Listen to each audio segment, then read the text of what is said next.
Bonjour à tous, bienvenue sur la chaîne Hello's Guidance. Je vous propose aujourd'hui le tirage sur la vie relationnelle des balances pour le mois de septembre 2020. Je vais procéder en deux temps. Un premier tirage avec The Light Seers Tarot sur une relation avec quelqu'un, peu importe la personne que vous avez dans la tête, que ce soit votre partenaire actuel, un ancien partenaire ou quelqu'un avec qui vous souhaitez construire une relation. Ça concernera ce lien que vous avez avec cette personne et les difficultés auxquelles il va falloir faire face sur ce mois de septembre.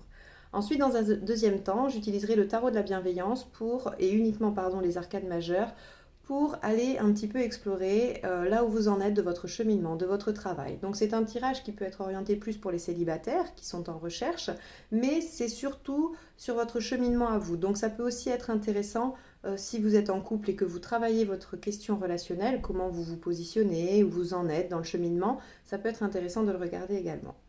Allez, c'est parti, on y va. Donc évidemment, comme d'habitude, je prends aussi un arcane majeur pour chaque tirage.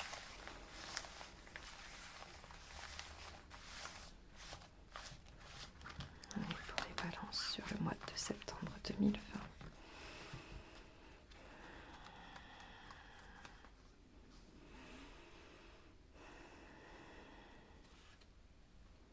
Le battleur inversé. Ok. Alors, le battleur inversé nous parle de fatigue, de besoin de vacances, besoin de faire une pause. Là, on est peut-être un peu épuisé, on a du mal à entreprendre les actions, on est un peu en difficulté vis-à-vis de cette relation visiblement et vous ne savez plus trop quoi faire. Même si vous avez des outils, c'est comme si vous en aviez perdu le mode d'emploi. Par exemple, quelqu'un qui est formé en communication non violente et qui n'arrive pas à respecter ses outils. Ce n'est évidemment qu'un exemple. Mais on voit bien que même si vous êtes outillé, la mise en place est compliquée et vous êtes visiblement fatigué dans cette situation. Allez, on va aller voir. Balance, septembre 2020, en relation ou en lien avec quelqu'un.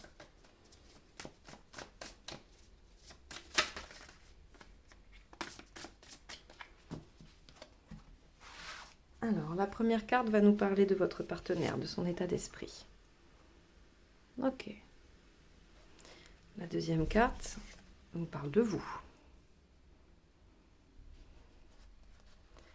Celle-ci va nous parler de l'obstacle à dépasser. Ici, les aspects positifs, ce qui peut être aidant. Ici, les aspects plutôt négatifs ou bloquants.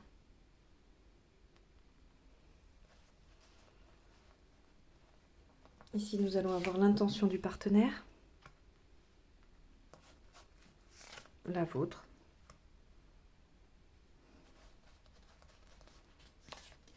l'issue à la fin du mois et les 3 conseils.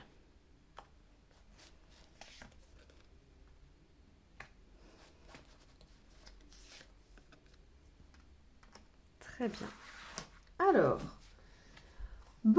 Alors les balances, vous êtes fatigués. Pourtant, on est en septembre, a priori les vacances ne sont pas très loin. On aurait pu supposer que vous étiez requinqués pour redémarrer une nouvelle rentrée. Eh bien, ce qui apparaît là, c'est que vous êtes fatigués et que du coup, les angoisses ou les peurs, les choses peuvent revenir.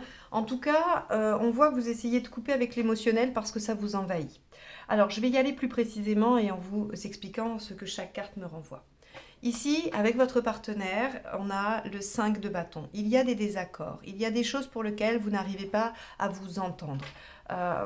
Peut-être que vous avez des visions de la vie différentes, peut-être qu'il y a un sujet qui vous oppose, sur lequel vous n'arrivez pas à trouver de consensus. En tout cas, on voit ici qu'il y a des discussions, il y a des débats d'idées. On défend son point de vue. Donc votre partenaire, il est dans cette démarche-là, de défendre son point de vue vis-à-vis de vous, d'essayer de vous expliquer les choses. Alors, est-ce que c'est fructueux ou pas ? J'ai l'impression que c'est un peu laborieux parce que vous n'êtes pas forcément très disposé à écouter ça. Non pas que vous soyez en mauvaise posture et que vous ayez tort, loin de moi l'idée de dire ça. Vous êtes dans la posture du roi d'épée. Vous avez envie que les choses fonctionnent, vous avez envie que ça marche, que ça se réalise, quel que soit ce que vous souhaitez faire, que ce soit un projet à deux, que ce soit cette relation, peu importe. Vous avez envie d'atteindre l'objectif, d'aller au bout de ce qui est entrepris. Sauf que vous le faites en coupant l'émotionnel parce que ça semble être un petit peu trop difficile. Peut-être que ce que vous renvoie votre partenaire, avec ses positions peut-être parfois un petit peu rudes, pour les balances qui sont tout le temps dans la conciliation, ou en tout cas qui aiment tout ce qui est assez fluide, ce qui va être dans la négociation, dans l'équilibre, c'est peut-être un peu difficile pour vous d'avoir un partenaire en face qui s'impose et qui impose ses idées. A priori, il le fait sans ego, puisqu'ici c'est un 5 de bâton. On verra après comment je la relie à celle-ci qui est dans vos conseils. Il le fait sans ego, mais j'ai l'impression que la fatigue que vous ressentez, l'épuisement qui est le vôtre aujourd'hui dans cette situation, en tout cas, vous n'êtes pas obligé d'être épuisé dans la réalité pour tous les domaines de votre vie, mais en tout cas, cette situation vous fatigue. Et elle ne vous permet pas d'être suffisamment ouvert à la discussion et aux échanges. Ce qu'il y a à dépasser, c'est quelque chose du passé. C'est quelque chose qui s'est produit avant. Soit vous êtes dans une relation et vous avez un grief dans le passé qui remonte à la surface aujourd'hui, ou que vous associez avec une situation actuelle. Vous pourriez être en colère ou être fâché après votre partenaire pour quelque chose qu'il aurait fait ou qu'il vous aurait fait dans le passé, et vous vous servez de cette situation d'aujourd'hui pour exprimer votre colère que vous n'auriez peut-être pas exprimée à ce moment-là, ou en tout cas à l'époque de l'événement. Il peut aussi y avoir, si vous êtes dans une relation naissante, il peut aussi y avoir une relation passée qui a laissé des traces. Soit parce que le partenaire est toujours dans votre tête, soit parce que la blessure de cette relation n'est pas refermée et vous empêche d'être à l'écoute du partenaire. Vous voudriez que les choses soient simples, que ce soit réalisé sans effort, parce que vous êtes las. Vous êtes las de faire des efforts, vous êtes las de négocier. Alors quand je dis las, vous êtes là si vous êtes un homme. En tout cas, on voit ici qu'il y a des choses du passé qui viennent encombrer cette situation présente. Et ça, c'est un obstacle à dépasser. C'est également, c'est une carte qui concerne également votre partenaire. Donc probablement que lui défend des idées, des choses pour lesquelles vous ne vous sentez peut-être pas concerné. Et c'est pour ça que vous n'arrivez pas à les entendre. Parce que peut-être que votre partenaire, il vous parle de choses du passé, de choses qui le concernent lui, qu'il aurait vécu, ses propres projections, ses propres croyances au niveau de la relation, et il les ramène ici, il défend des points de vue, des postures qui ne seraient peut-être pas adaptées. Et donc on voit ici que la question du passé, de ce que vous avez vécu chacun de votre côté par le passé, peut ici faire obstacle à votre relation, ou en tout cas à la fluidité de votre relation. Ici on voit en aspect négatif avec le 6 de Pentacle qu'il y a quelque chose de très déséquilibré. Soit dans la relation il y en a un qui en fait plus que l'autre, soit il y en a un qui en fait moins que l'autre. Ça, c'est le pendant assez logique. Mais en tout cas, on a quelque chose de très déséquilibré. Soit il y en a un qui apporte plus au niveau matériel et ça peut être des griefs par rapport à l'autre. Soit il y en a un qui s'occupe plus du foyer et l'autre pas assez parce qu'il privilégie ses loisirs ou autres. Quoi qu'il en soit, ici, ce qui fait obstacle, c'est le déséquilibre. Si vous n'êtes pas dans cette relation, que vous souhaitez la mettre en place, on peut imaginer que le partenaire est aux prises avec des choses qui le préoccupent et qu'il n'est pas très disponible, alors que vous essayez de vous rendre disponible systématiquement, vous êtes là, vous essayez de voir un peu comment vous pourriez arranger les choses et vous avez l'impression en face que l'autre ne fait pas d'effort pour amorcer les choses dans votre relation. Ce qui va être plutôt positif ici, ça va être le page de bâton. Le page de bâton nous dit qu'il faut être persévérant. D'accord ? Il faut continuer ses efforts et on peut essayer, si on n'arrive pas à communiquer, parce qu'on voit bien que c'est la volonté de votre partenaire, mais que vous n'êtes pas tout à fait dans ces dispositions-là, on peut utiliser l'écriture, on peut utiliser les messages. Alors, pas les messages du tac au tac, parce que là, si on est logique par rapport à l'avantage que ça peut vous apporter, c'est justement de ne pas être dans la réaction à chaud, de ne pas être dans la réaction instantanée, que peut engendrer une conversation de visu. Donc, ici, on vous dit, essayez, si vous n'écrivez pas à ce partenaire, si vous ne lui dites pas les choses par écrit, vous pouvez tout à fait les écrire pour vous-même afin de clarifier vos idées, de poser les choses, de voir ce qui tient de la fatigue, ce qui tient du mental, ce qui tient du déséquilibre et aussi de vos peurs également. Il va falloir que vous puissiez faire un tri. Vous semblez être là de cette situation et il faut absolument que vous trouviez des biais pour vous extraire de ça, parce que sinon c'est une spirale qui vous emmène plutôt vers le fond. Alors, quand je dis ça, c'est pas d'un pessimiste incroyable, c'est juste que si à un moment donné vous ne faites pas un pas de côté, vous ne pourrez pas sortir de ça parce que votre partenaire, lui, n'a pas l'air d'avoir compris ce qui se jouait pour vous. Il ne comprend pas que c'est une fatigue, un épuisement, un ras-le-bol de cette situation. Lui, il est dans sa dynamique de bâton, de feu, voilà, qui est assez actif, qui veut discuter, qui veut dire les choses. Alors que vous, vous aimeriez bien que les choses soient un peu plus douces, que les choses soient plus tranquilles, peut-être même de prendre le temps. Voilà, vous ne vous sentez en tout cas pas forcément tout à fait écouté. Et pour cause, puisque votre partenaire défend sa position avec ardeur.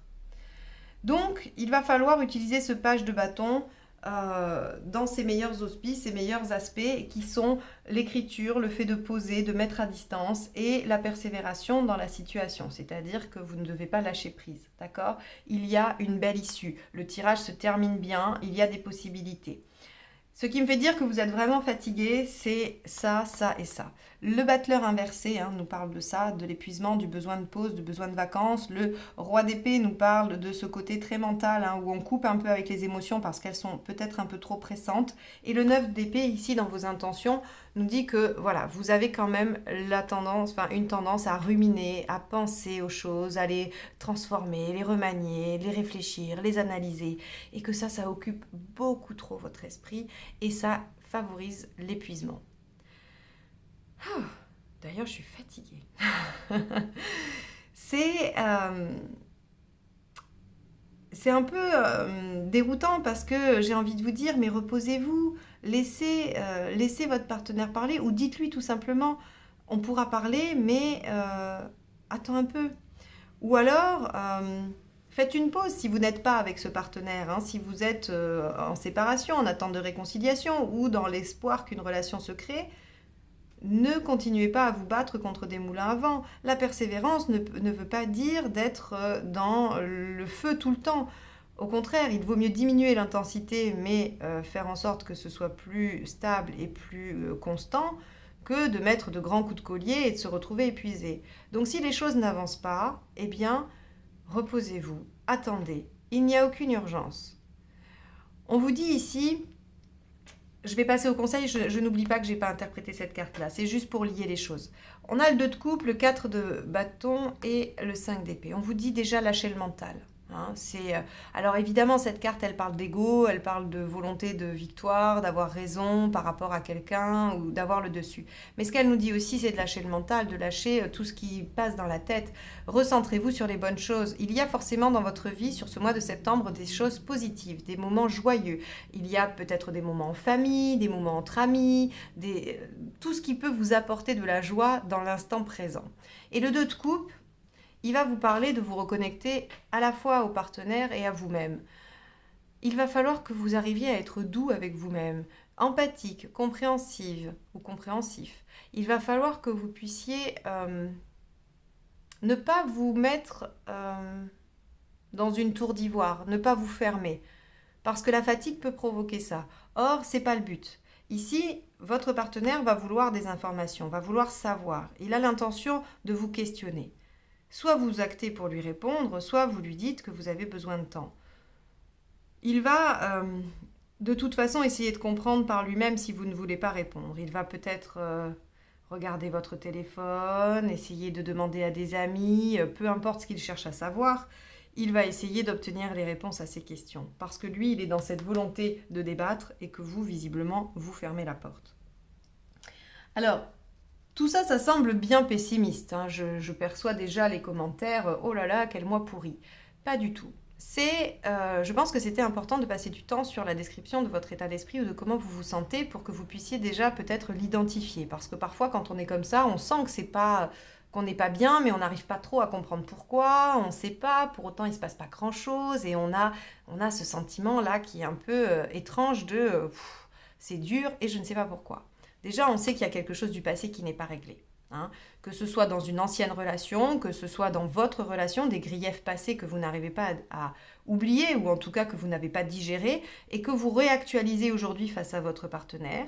Il se peut aussi que votre partenaire se réfère à des choses du passé pour lui et qui n'ont pas lieu d'être aujourd'hui. C'est pour ça que ça crée une incompréhension pour vous. Donc, la première chose à faire dans cette situation, c'est de se questionner d'où vient votre difficulté aujourd'hui, l'inertie, le non-avancement ou en tout cas le fait que vous vous sentiez dans cet état-là.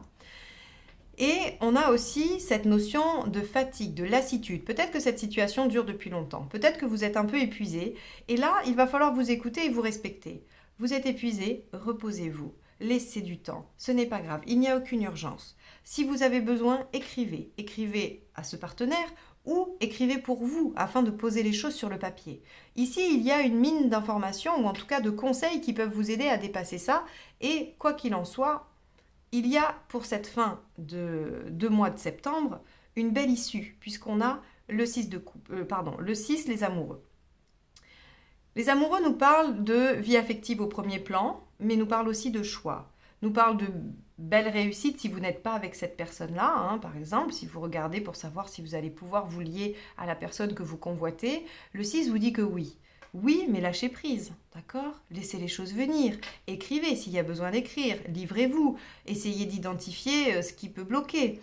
Il y a une belle issue pour vous. Si vous êtes déjà en couple et que vous êtes en difficulté dans ce couple, on vous dit que vous remettez cette relation, ce que vous ressentez l'un pour l'autre, au premier plan à la fin du mois et que vous allez forcément obtenir, on va dire, un épanouissement.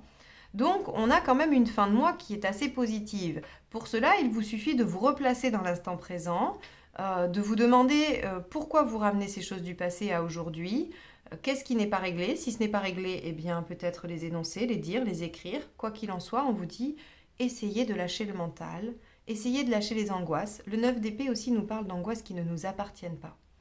Vous avez un partenaire qui a de toute façon envie de comprendre, envie de savoir. Et donc, servez-vous de ça. Servez-vous de son écoute, de sa patience, s'il en a. Mais visiblement, quand on est dans un 5 de bâton, on a envie de débattre. C'est-à-dire qu'on a envie de laisser aussi la place à la parole de l'autre. Sinon, on serait dans des conflits, on serait dans la tempérance inversée. Voilà. Là, on est vraiment dans une démarche qui est commune. Donc, peut-être qu'il y a une mauvaise interprétation de l'attitude de votre partenaire.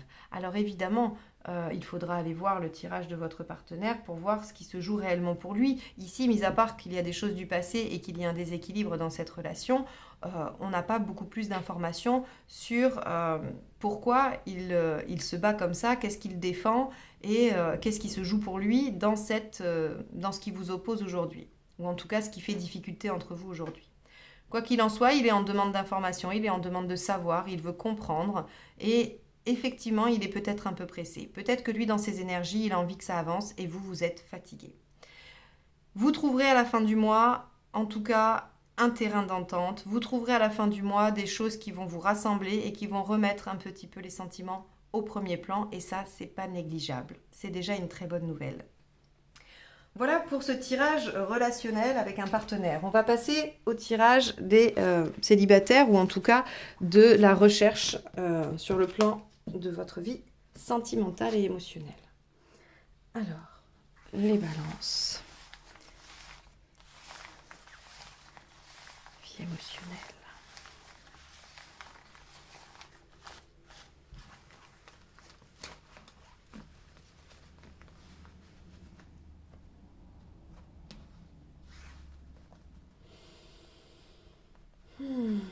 Celle-ci. Le monde. Eh bien, le monde, vous avez envie de vous ouvrir aux autres, vous avez envie peut-être même de partir. Hein, le monde représente l'étranger, représente tout ce qui est en dehors des frontières, donc vous avez peut-être envie vraiment d'ouverture. Alors ça représente aussi l'ouverture d'esprit, hein, sur un plan beaucoup plus psychologique sur le tarot, on va être dans l'envie de se réaliser et l'ouverture d'esprit. C'est-à-dire que vous êtes peut-être prêt à accueillir de nouvelles idées, de nouvelles choses qui vont vous permettre d'avancer. On va aller voir ça. Les balances pour le mois de septembre 2020, la vie émotionnelle, relationnelle, la recherche intérieure.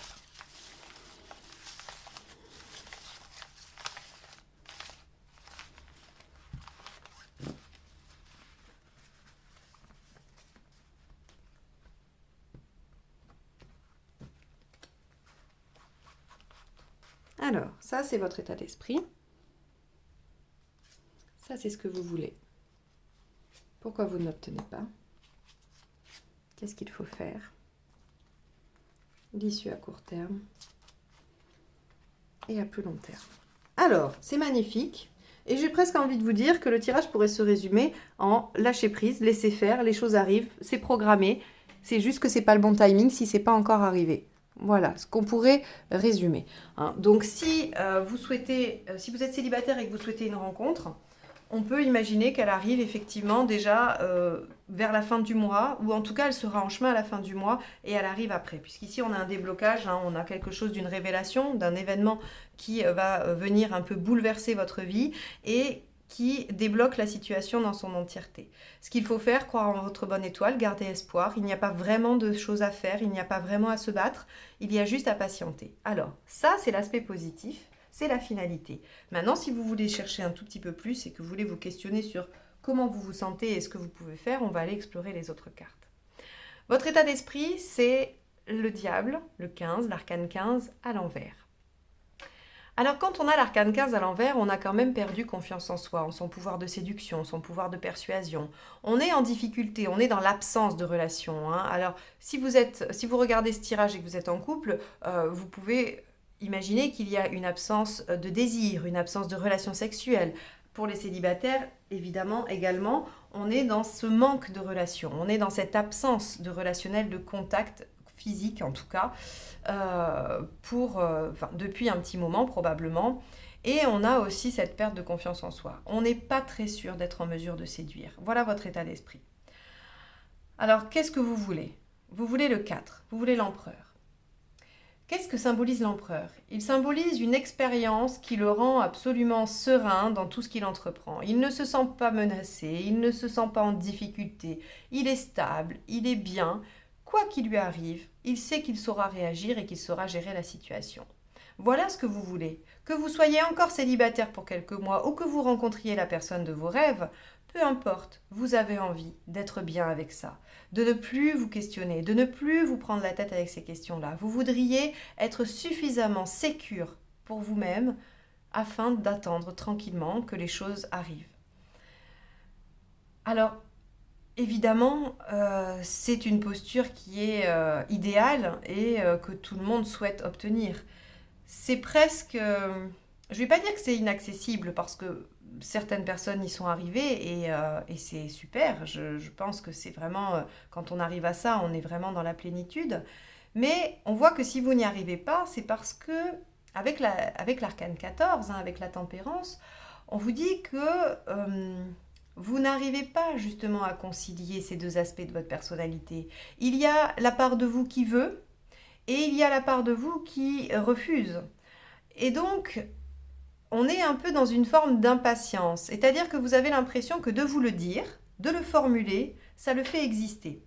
On est très nombreux à faire ça. Je ne crois pas connaître quelqu'un qui n'ait pas utilisé cette technique de je fais croire à mon cerveau que j'ai compris pour que les choses se débloquent, mais en fait, j'ai pas compris. On a tous fait ça, donc il n'y a vraiment aucune culpabilité à avoir de votre part. Par contre, c'est bien d'en prendre conscience, c'est-à-dire de réaliser que peut-être vous essayez de vous persuader de quelque chose qui n'est pas ancré, qui n'est pas vrai. C'est-à-dire que vous pouvez dire à vos amis, oui, je suis tranquille, je suis serein, j'attends, les choses viendront quand elles viendront. Ça, c'est une position intellectuelle et mentale. Mais au fond de vous, quand vous avez des moments un peu difficiles, vous dites « Oh là là, pourquoi c'est pas encore là ? Pourquoi j'y arrive pas ? Qu'est-ce qui fait que je rate mes relations ou que je ne rencontre personne ?» Et donc, vous n'êtes pas dans cette posture de tranquillité et d'attente, sans espoir. Pas d'attente sans espoir, mais je veux dire, voilà, cette position d'attente, tout simplement. Alors, on vous dit, effectivement, ce conseil est, je crois, le plus mauvais conseil qui existe parce que je ne sais pas comment on fait, c'est de lâcher prise. Voilà, celui-ci, je crois que c'est le conseil que je déteste le plus. Quand je l'entends, je râle intérieurement en me disant « D'accord, lâcher prise, c'est bien gentil, mais ça veut dire quoi ?» Eh bien, je crois que c'est un entraînement, qu'il faut être assez doux avec soi-même, qu'il faut être assez indulgent, parce que je ne sais pas s'il est possible de lâcher prise complètement sur quelque chose qui nous tient à cœur, sur une réalisation que l'on a envie. Je pense par contre qu'on peut s'offrir des petits moments où on s'accorde de laisser aller les choses. C'est-à-dire accéder à des moments où on est pleinement dans ce qu'on fait. S'occuper au maximum avec des choses qui nous font du bien pour que ça prenne un peu de distance, que ce ne soit pas une obsession, que ce ne soit pas quelque chose qui soit trop présent. Je pense qu'on peut travailler en ce sens. On peut se dire, ben tiens, aujourd'hui, je vais, je sais pas, je vais aller voir des amis, on va aller au cinéma, je vais me plonger dans le film pendant 1 heure et demie, je vais penser à rien d'autre. Voilà, un petit moment de lâcher prise. Eh ben, c'est déjà très bien. C'est déjà parfait. Essayez de lire un bon bouquin le soir pour ne pas penser quand vous sentez hein, que vous allez être plutôt dans cette humeur qui vous dit oh là là, pourquoi j'y arrive pas, pourquoi ça se réalise pas, pourquoi je suis en peine comme ça dans mon développement. Hop, quand vous sentez ces pensées arriver, essayez de faire diversion. Pour moi, c'est l'étape nécessaire au lâcher-prise. Arriver directement à lâcher prise, je ne suis pas convaincue que ce soit possible. En tout cas, moi, personnellement, je n'y suis pas arrivée comme ça. Et je n'y arrive pas toujours non plus. Je suis tranquille avec ça parce que je pense que je ne suis pas du tout la seule. Donc effectivement, l'étoile nous dit les choses sont prévues. Voilà, ce qu'il faut faire pour que les choses s'apaisent, eh bien, c'est l'étoile. C'est croire que les choses sont écrites et qu'elles vont venir et que vous y avez le droit et que c'est juste une question de timing. Bon, bah, très bien. Ça aussi, c'est un sacré conseil. Merci Elios Guidance. Pour autant, c'est ce qui ressort. On vous dit, vous êtes suffisamment ouvert. Ça, c'est votre état d'esprit. Vous êtes dans l'ouverture. Vous allez vers les autres. Vous êtes dans la communication. Il n'y a pas vraiment de... Vous ne faites pas d'erreur, finalement. Si ce n'est de vous raconter des fois un peu des histoires en étant convaincu que vous y arrivez, que vous arrivez à avoir cette posture d'empereur. C'est tout. Il n'y a pas d'erreur de votre part. Si on devait peut-être travailler sur quelque chose, c'est sur la réassurance, sur le fait de vous redonner confiance en vous pour essayer d'inverser cet arcane 15 qui est inversé au début. Euh, Dites-vous que tout le monde trouve chaussure à son pied à un moment donné. Il n'y a pas de raison de vous dévaloriser, il n'y a pas de raison parce que ça fait quelque temps que vous n'arrivez pas à obtenir quoi que ce soit ou qu'en tout cas les choses ne bougent pas, qu'elles ne bougeront jamais. Tout peut changer, les choses peuvent changer constamment. Ça, c'est une certitude. C'est l'apprentissage de la route fortune qui nous dit que lorsque l'on a été en bas, on remonte et quand on est en haut, il y a forcément un moment donné où on descend. C'est pas pour autant qu'on va rester en bas. À un moment donné, ça remontera à nouveau. Et ça redescendra aussi. C'est le cycle éternel de la vie. Et donc, si vous avez été en galère émotionnelle depuis un moment, l'arcane 17 ici ne vous indique qu'une chose, c'est que la remontée va arriver, elle va advenir et elle va advenir bientôt. Parce qu'ici, on va avoir comme une révélation, comme quelque chose qui va venir faire lumière sur ce qui était dans l'ombre jusqu'à présent et qui va débloquer la situation de façon presque magique. Je dis bien presque magique parce qu'on ne peut pas non plus rester juste à rien faire en se disant que les choses vont s'arranger. Ça arrive parfois, ça arrive à certains et je suis ravie pour eux, mais je reste convaincue qu'on est quand même partie prenante de son destin et de ce qui peut se passer. Donc là, si vous devez travailler sur des choses, c'est sur la réassurance, sur vous, sur la reprise de oui, de votre pouvoir de séduction. Travaillez-le, prenez soin de vous, essayez de faire en sorte que vous puissiez être valorisé, mais valorisé par vous-même, hein, pour vous-même. Et soyez plus indulgent. Dans le lâcher-prise, si vous y arrivez quelques minutes par jour, c'est déjà très bien. Et puis entraînez-vous. Personne n'y arrive comme ça du jour au lendemain, je ne crois pas. En tout cas, je ne connais personne qui est arrivé du jour au lendemain. Voilà ce qui peut se passer pour vous. En tout cas, on va vers une libération, on va vers quelque chose qui va se solutionner pour vous. Donc, on vous dit, attendez juste que les événements arrivent, croyez en votre bonne étoile. C'est plutôt pas mal, parce que finalement, vous n'avez pas tant de choses que ça à faire. Vous avez juste à patienter. J'espère que ce tirage vous aura donné quelques pistes de réflexion, des moyens de patienter, ou en tout cas vous aura donné l'espoir que les choses vont bientôt s'arranger, puisque c'est ce qui ressort ici. Si c'est le cas, n'hésitez pas à le liker, le partager, le commenter. Si vous n'êtes pas encore abonné, je vous laisse le faire en cliquant juste en dessous sur le petit bouton rouge. Et si vous souhaitez une guidance personnalisée, vous pouvez m'écrire à l'adresse mail qui est juste en dessous de la vidéo. Je vous enverrai toutes les modalités que je propose. Je vous souhaite un excellent mois de septembre. Je vous remercie de m'avoir écouté jusque-là et je vous dis à bientôt pour de nouvelles guidances. Au revoir.